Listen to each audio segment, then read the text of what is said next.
So, what is your favorite memory from debate, either collegiate debate or high school debate? Um, my favorite debate memories are definitely high school debate. I think debate is a great high school activity. I don't think it's a great college activity.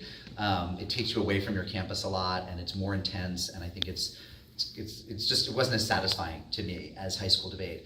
I had a lot of great moments of high school debate. I mean, I loved going around New England and seeing other campuses and meeting other people.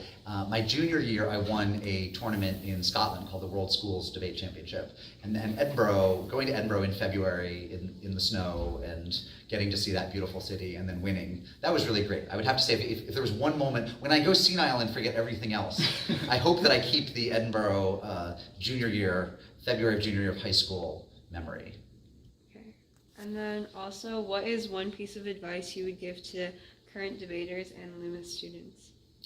I mean, I think that this may not be what you were expecting, but I would say stay off social media. And interestingly, I'm meeting more and more college students who do. And it's not because I think it's particularly morally corrupting. I think it can be, but generally people use it responsibly.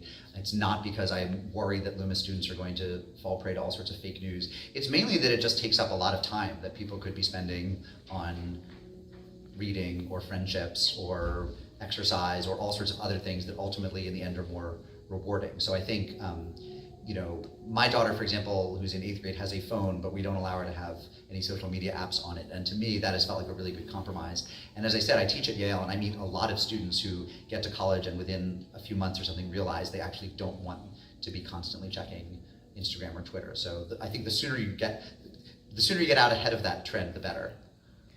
One of your other extracurricular activities here at the island was writing for the log a little bit, your time here. Can you elaborate more about your experience there? I wish I could. I remember, I didn't write I did write a bunch, but it wasn't my dominant activity. I was never editor-in-chief, for example.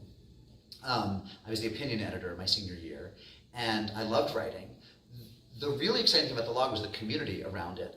We used to have our own office. Do you still have your own office? In the basement of one of the dorms, yes. Okay, well that's something. It doesn't have to be a fancy office, but we had an office on the 3rd floor of Founders Hall, which was the log office, and we had one Apple IIe computer on which I think maybe it was an early Macintosh on which we laid out the paper in probably PageMaker. And just like having a sofa and a couple chairs and a desk and one computer of our own felt really special. And hanging out in the log office, just being social with each other, and was like a really nice space. It was like a great club to have on top of the cross-country team and the debate team and theater, which were the other big things I did.